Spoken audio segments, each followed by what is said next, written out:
Hemos generado titulares, Soraya. Lo hemos hecho bien y encima habéis cantado las tres, que no estaba en el protocolo, pero seguimos saltándonos el protocolo, por supuesto, que cantara ninguna de las tres. Así que gracias, porque es difícil con la garganta sin calentar, pero claro, con tanto talento es fácil hacerlo.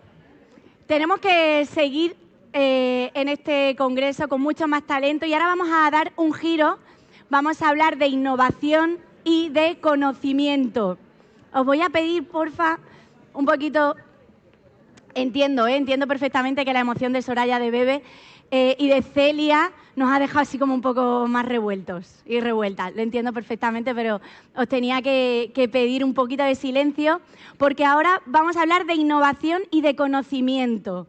Esta ponencia llega gracias a Fundecit, una de las entidades que impulsa el talento y la transferencia de conocimiento en nuestra región. Y a mí me hace muchísima ilusión presentar a Asunción, a la siguiente ponente, porque fijaos, a lo mejor me corrige en el número, porque quizás ha crecido ya, pero figura entre el 2% de los científicos más citados del mundo. ¿Es así? ¿Es así? Vuelvo a repetirlo porque creo que no. Figura entre el 2% de los científicos más citados del mundo. Vente conmigo y te termino de presentar. Asunción Gómez Pérez, catedrática en Ciencias de la Computación e Inteligencia Artificial, miembro de la Real Academia Española, de la Real Academia de Ingeniería y de la Academia Europea de Ciencias. Su trayectoria combina investigación, docencia y visión estratégica. Ha asegurado al Gobierno de España en inteligencia artificial y Big Data. Una extremeña, 100% extremeño, yo lo decía, que inspira a pensar la tecnología desde el conocimiento y la ética. Es un verdadero gusto, de verdad, profesora, tenerte entre nosotros. Fuerte aplauso, por favor, para Asunción. Gracias.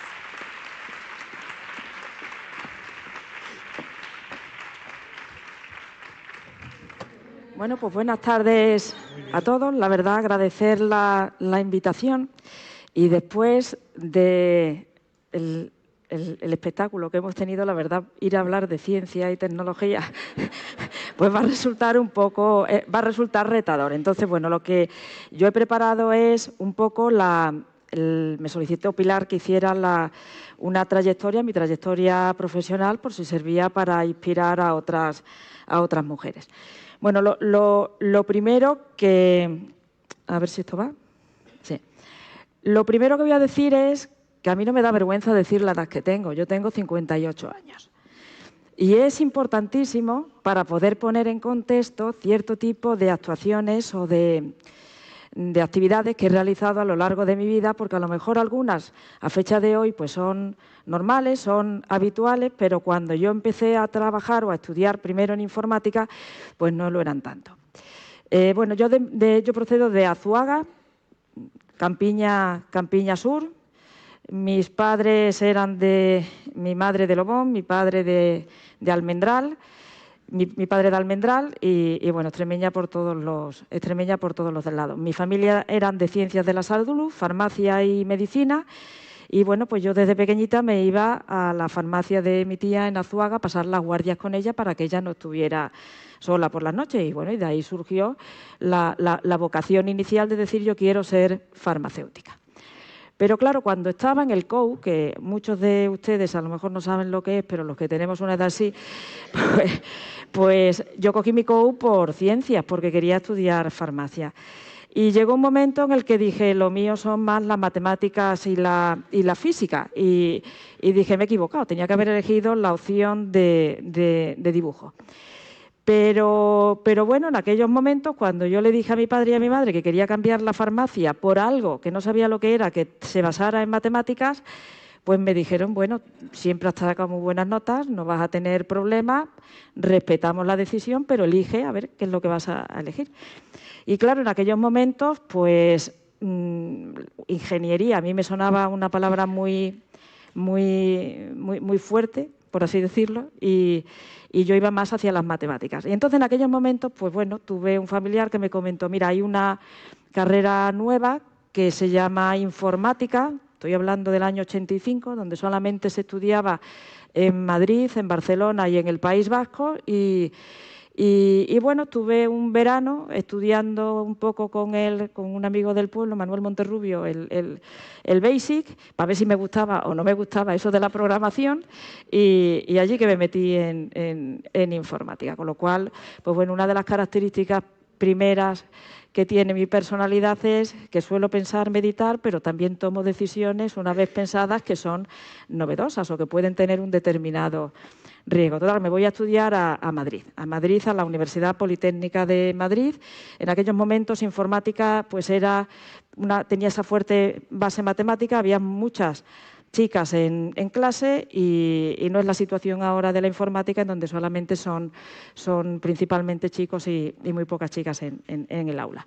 Pues bueno, comienzo a estudiar la licenciatura en informática, paso primero, segundo, entro en tercero en el laboratorio de inteligencia artificial, con lo cual la inteligencia artificial no crean ustedes que es algo de ahora, sino que ya se lleva estudiando desde hace muchísimo tiempo. Termino la carrera en el año 91, como ya llevaba 4 años de investigación en el laboratorio, pues soy capaz de hacer el doctorado en los 2 años, que en aquellos momentos llevaba ya mucho trabajo hecho, pero al mismo tiempo yo tenía el gusanillo de que no sabía si quería quedarme en la universidad o irme a la empresa privada. Total, que dije, bueno, pues me voy a apuntar a un máster por las tardes, como si no tuviera bastantes cosas que hacer, y me apunté a un máster en Dirección y Administración de Empresas, que luego me ha servido de mucho.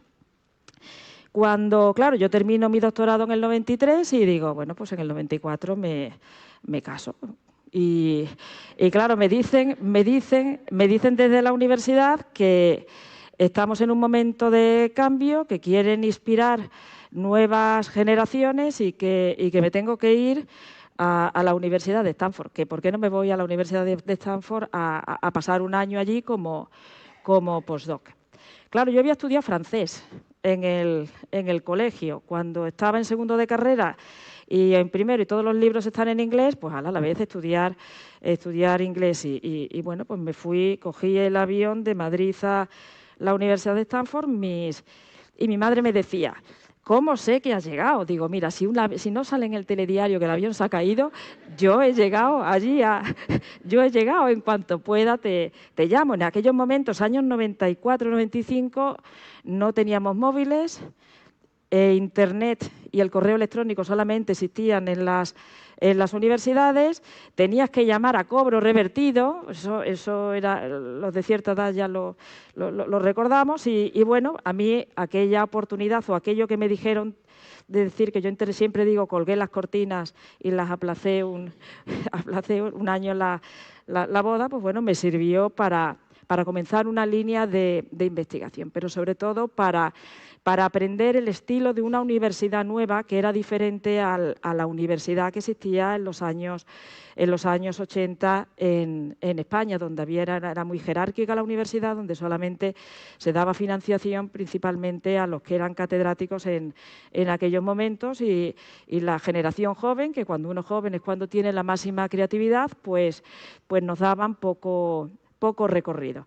Entonces, claro, yo allí empiezo a investigar en una cosa que se llama ontologías, que no voy a explicar lo que son, pero que mucha gente me decía, estás haciendo lo de tu padre, odontología. Digo, no, odontología no, lo mío son las ontologías. Y entonces ya aprendí nuevas metodologías de investigación e innovación. Stanford estaba en el Silicon Valley, estamos hablando de principios de los años 90, cuando mucha de la informática sino la del siglo pasado, se estaba construyendo y bueno, pues aprendí esas metodologías, la importancia de poder trabajar en equipos que fueran interdisciplinares, porque al final la informática son unos estudios que al final están para servir a otras disciplinas. Y lo más importante también de esa etapa, a pesar de aprender estos fundamentos, fue que uno se da cuenta que la universidad americana estaba a años luz de la universidad que teníamos en España. Y que evidentemente si yo quería volver a Madrid, a la Universidad Politécnica de Madrid, pues necesitaba y quería seguir haciendo lo que estaba haciendo en Stanford, pues necesitaba financiación y recursos computacionales, porque la inteligencia artificial requiere de infraestructuras. Entonces, claro, regreso a Madrid en el año 95 y, evidentemente, yo llegué en el mes de febrero-marzo y me caso. Y en el año 96, pues nace mi hija Carolina, y en el año 99, cuando fuimos a por el segundo, pues nace el segundo y el tercero, es decir, nacen Asun y María. Y bueno, pues toda mi vida ha sido una vida de conciliación en lo personal y en lo profesional. Entonces, bueno, pues fundo el grupo de ingeniería ontológica, empiezo a realizar investigación básica, aplicada, siempre con un foco en transferencia, y antes de tener el embarazo gemelar ya comienzo mi primer proyecto europeo. En aquellos momentos yo, para viajar a Bruselas, para obtener fondos europeos, tenía que ir por París porque costaba más barato y solamente tenía 400.000 pesetas, es decir, unos 2.000 euros de un proyecto de investigación. Pero bueno, le sacamos mucho provecho a las 400.000 pesetas. ¿Qué es lo que ocurre? Que cuando Pilar me dijo, ven a hablar en un congreso de mujeres ejecutivas, le dije, no, si yo no soy ejecutiva, yo soy docente, yo soy investigadora, yo me dedico a la docencia, a la investigación, a la innovación. Dice, sí, pero también puedes dar ese perfil de ejecutiva en la toma de decisiones, también desde el vicerrectorado de investigación que tuve. Entonces, bueno, pues el docente y el funcionario de una universidad pública tiene que realizar investigación, debe realizar innovación y transferencia. Además, tenemos que todo aquello lo que investigamos e innovamos debemos verterlo en la docencia para formar a nuestros egresados de grado, de máster y de doctorado, y evidentemente a medida que uno va cumpliendo años, pues le van viniendo los puestos de gestión, es decir, tienes que realizar gestión. Claro, el docente universitario o el investigador universitario, antes ha mencionado el tema de métricas. Nuestra vida es una pura métrica. ¿Por qué? Porque te evalúan por los proyectos, te evalúan por las publicaciones, te evalúan por la transferencia, te evalúan por todo. Y bueno, yo desde el principio pensé, yo quiero ser feliz con la investigación que hago.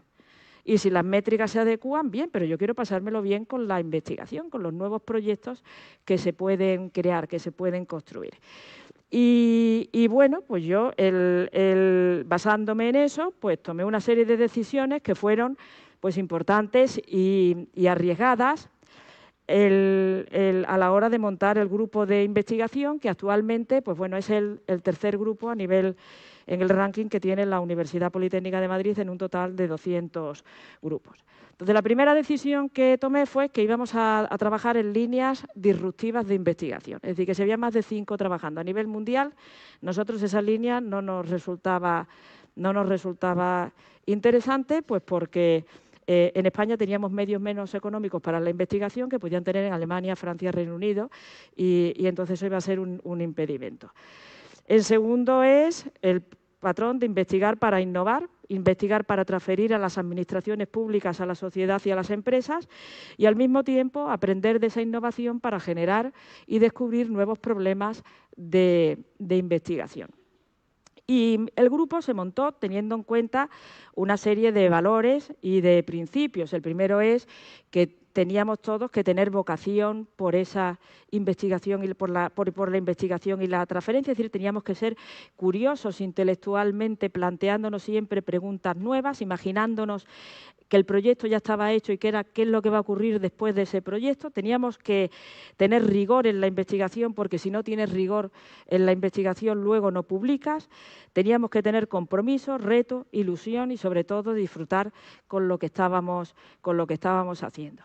Y en base a eso, pues bueno, formé un equipo de investigación, nos dedicamos principalmente a la financiación de programas marcos europeos y de la colaboración público-privada para realizar esa transferencia. Al plan nacional había que ir, porque había que ir, pero claro, los 6.000 euros o 50.000 euros que te daban en el plano nacional cuando podías tener proyectos de 300.000 en Europa, pues no merecía la pena. Entonces dijimos, nos vamos a Europa. Y con esa financiación, ¿para qué servía? Pues para adquirir computación, para contratar estudiantes de doctorados y postdoctorales, para viajar a las conferencias internacionales y tener contactos con todos los investigadores del área y al mismo tiempo intentar estandarizar la tecnología que estábamos desarrollando. Y sobre todo teniendo siempre en mente lo que está aquí escrito, impacto en la comunidad científica, en la administración pública, en la parte empresarial y en los organismos de estandarización. Entonces, bueno, pues aquí pueden ver en la diapositiva lo que era mi vida hasta el 2010. He cogido los proyectos en los que estaba como investigadora principal. O sea, mi vida era una verdadera locura. Y a modo de anécdota, por contar así algo divertido, claro, yo viajaba mucho a Alemania, a Francia, a Inglaterra, distintos países con los que colaborábamos en estos proyectos y mi marido y yo decíamos, bueno, el primero que pille fecha se queda con ella.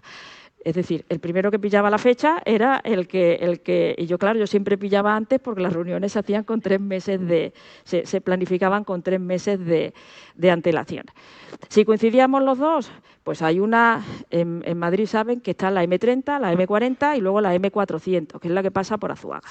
Entonces, yo llamaba a mi madre y le decía, vente porque nos vamos los dos de viaje. O si yo tenía, a mi padre y a mi madre, veniros porque estamos los dos fuera o a lo mejor estamos una semana.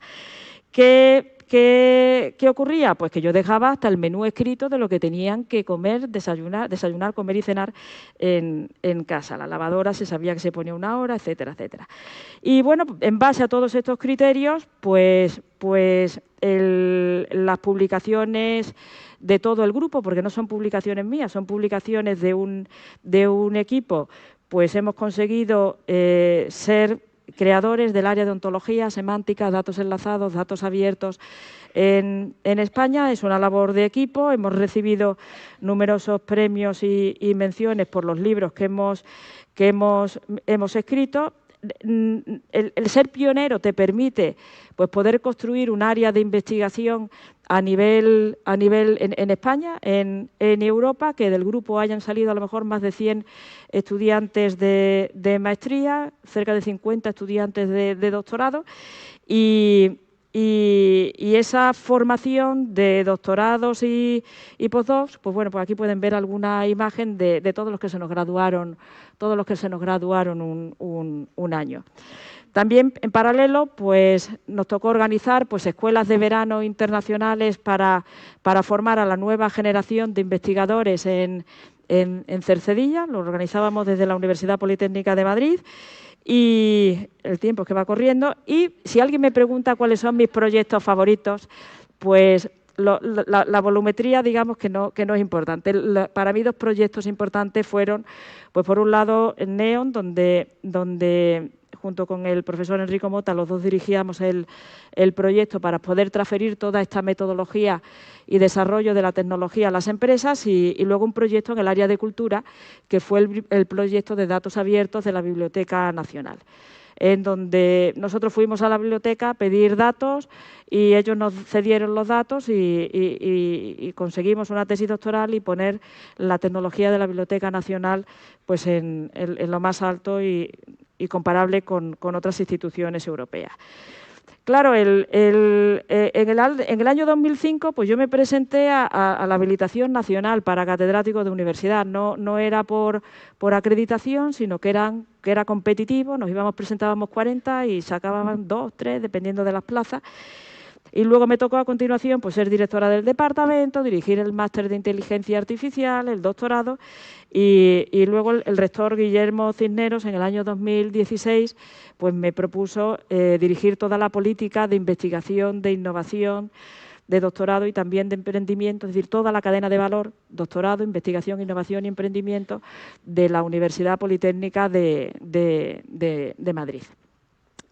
Claro, a continuación, una vez que ya te metes en gestión, pues empiezan a, por así decirlo, ese papel oculto que tú tienes en el laboratorio desaparece y te conviertes en alguien al que empiezan a llamar para gestionar y elaborar cierto tipo de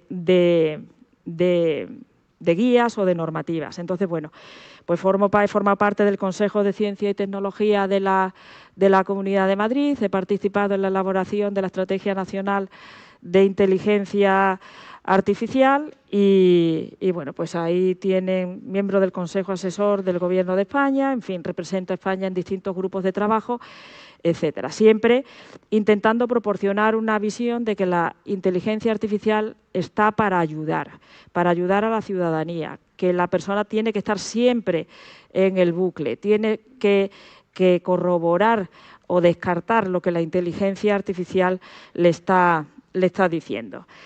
Y bueno, luego a partir del año 2015 pues vinieron los premios. A mí me gusta poco hablar de estas cosas porque puede sonar prepotente, pero gracias a mi amiga Nieves Brisaboa que me dijo, oye, Asun, ¿por qué no te presentas al premio Ada Byron de la mujer y al premio de Nacional de Informática? Y yo le dije, ay, Nieves, por favor, si yo estoy aquí con los proyectos, tengo infinidad de cosas que hacer.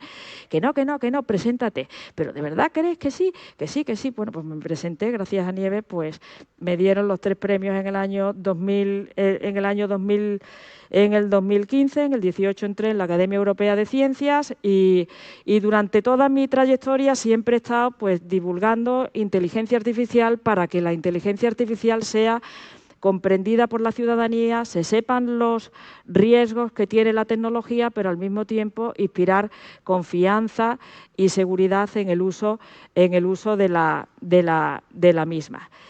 Y claro, luego en el año 2023, pues don Santiago Muñoz Machado, como todos ustedes conocen, que es el director de la Real Academia Española, pues había lanzado un programa sobre lengua española e inteligencia artificial y bueno, pues fui la primera informática en entrar en la Real Academia. Aquí tienen a mi marido, a las niñas, ya mujeres, y todavía no soy abuela, pero aunque edad pudiera tener, ¿vale?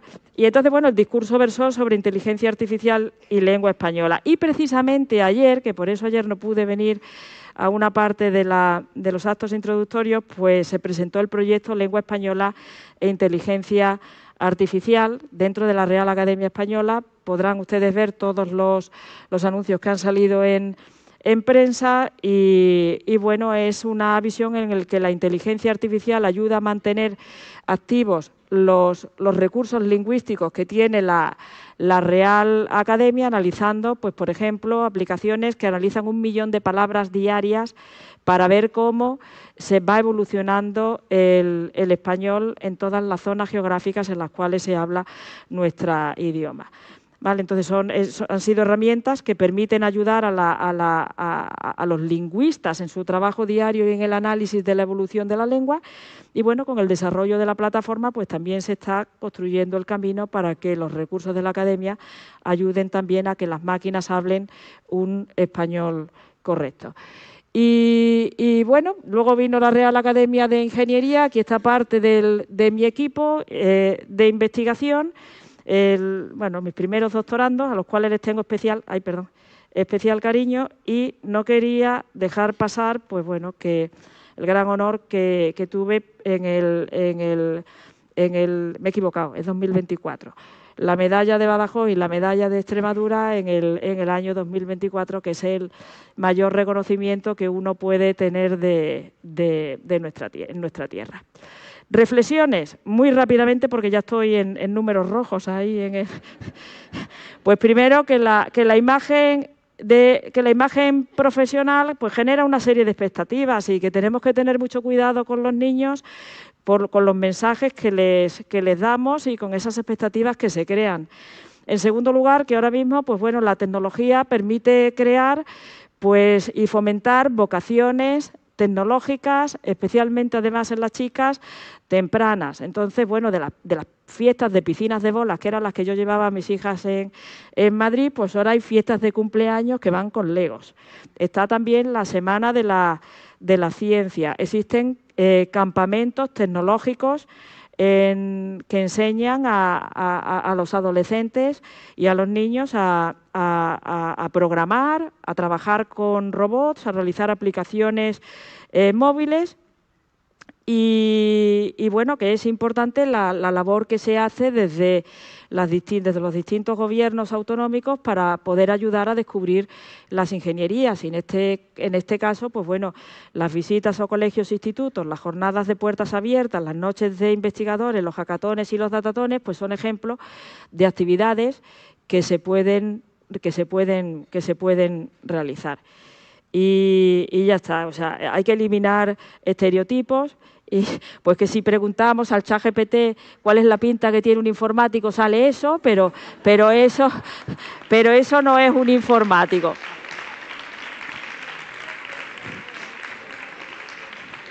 O sea, esa imagen de apariencia típica, personalidad y entorno de trabajo, pues no. Somos gente normal y hay que comunicar a las niñas que los informáticos y que estudiar informática es una profesión muy bonita, muy interdisciplinar, que requiere tener muchos conocimientos, que las habilidades sociales son imprescindibles para poder obtener los requisitos de los usuarios finales, ¿verdad? Y también que la tecnología se asiente y se implemente de forma responsable. Por lo tanto, hay que eliminar estereotipos de los de la ciberseguridad, de que estamos rodeados de cables, de arrobas, de pantallas, ¿qué más? ¿Veis? Pantallas 3, 4, trabajamos aislados, en fin, todo ese tipo de cosas hay que eliminarlas. Hay que eliminarlas del imaginario, porque eso son fiestas de verano de computación. O sea, pues sí, las hay, igual que hay conciertos, pero que hay otra vida que va más allá de todo lo que aparece aquí en esta diapositiva. Y finalmente quería terminar pues con las 10 mujeres que cambiaron la historia de la informática y pido un aplauso para ellas. Muchas gracias. Espera. Se ha superado. No, recibe más aplauso. Recibe más aplauso. Asunción. Bueno. Muchas gracias.